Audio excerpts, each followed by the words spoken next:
Nearly 1.3 million Nepalese above 65 years of age had received the first dose of Indian-manufactured AstraZeneca or the Covishield vaccines in March.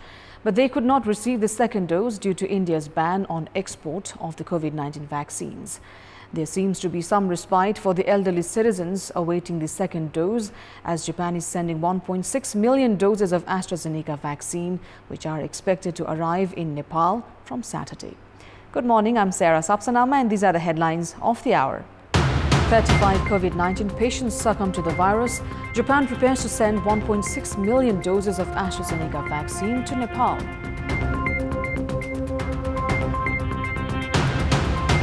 The Sher Bahadur Dewar-led government and the ruling party's indecisions invite uncertainty. Expansion of cabinet and minimum common program in a limbo. Party's general convention likely to be rescheduled.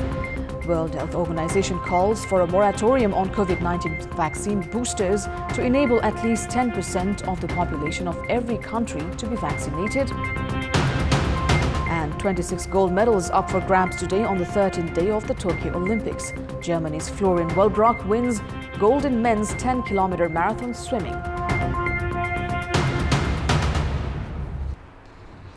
35 COVID-19 patients have succumbed to the virus, taking the total number of deaths in the country to 9,957.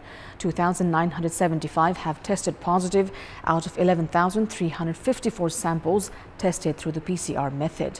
Kathmandu Valley has reported 1,279 cases, which include 908 from Kathmandu district, 165 from Lalitpur and 206 from Bhaktapur.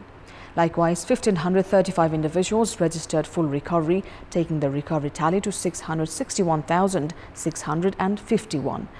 Meanwhile, the recovery rate has dropped to 93.8%.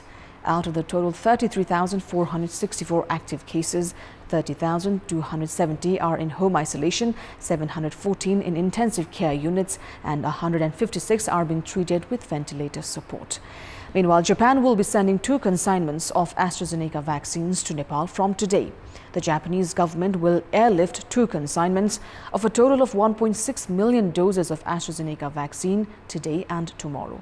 The 2 separate consignments of vaccines are expected to arrive in Nepal on Saturday and Sunday.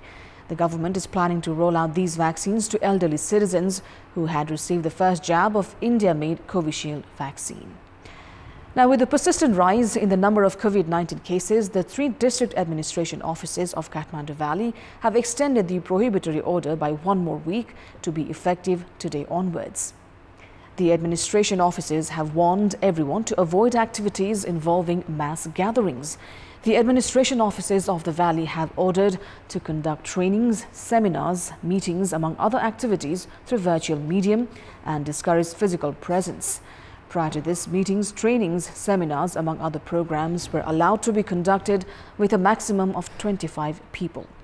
As per the new order, party palaces, cinema halls, restaurants, dance bars are prohibited to operate, while educational institutions are not allowed to operate physical classes. Even after 24 days of the formation of the new government, the cabinet has yet to gain full shape and the ruling alliance has yet to set the government's minimum common program. The confusion in division of ministries among the ruling alliance, meanwhile, has overshadowed the threat of COVID crisis. There are 6 members in the cabinet of ministers at the moment, including the Prime Minister himself and a state minister. In the course of time, leaders of the ruling alliance have failed to reach any agreement in the division of portfolios despite their extensive legworks for cabinet expansion. Earlier, the official status of Janata Samajwadi Party was considered as the reason in the delay of the cabinet expansion. However, leaders have been pointing out reluctance of the Madhav Kumar Nepal faction of CPN-UML to join the government as a reason. Experts opine the division of portfolios is the main issue within the ruling alliance, causing the delay in cabinet expansion. This has drawn a serious concern on the government's priorities and seriousness, which has even failed to appoint ministers at key portfolios like the Foreign Ministry and the Health Ministry. On top of that, the working committee, which was formed to determine the top priority programs of the incumbent government, has failed to reach any conclusion. The committee members informed that it would take more time to reach any conclusion amid opposing views among them. The issue within the CPN-UML is unlikely to settle in the near future, which could overshadow the government's priorities to address the corona pandemic, inflation, and economic crisis at the moment. Meanwhile, it is certain that the 14th General Convention of the ruling party Nepali Congress will not be held in the previously slated date amid several persisting differences, including the active membership issue. However, the party leadership is still reluctant in taking a clear decision in this regard. Even as the current Central Working Committee has been extending its tenure since 18 months, constitutionally, it is not in a position to push the General Convention further. Experts opine the party leadership itself is exhibiting helplessness and is failing to bring the party back on track. In our Public Voice segment, today we've asked locals in Salyan what precautions have they adopted against the spread of coronavirus. Let's take a look at what they had to say.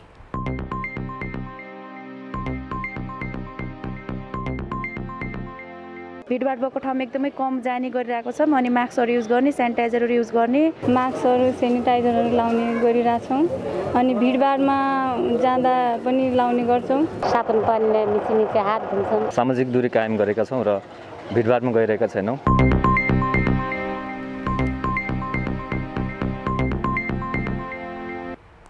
Time now for our segment Public Pulse, where you text us with your opinion.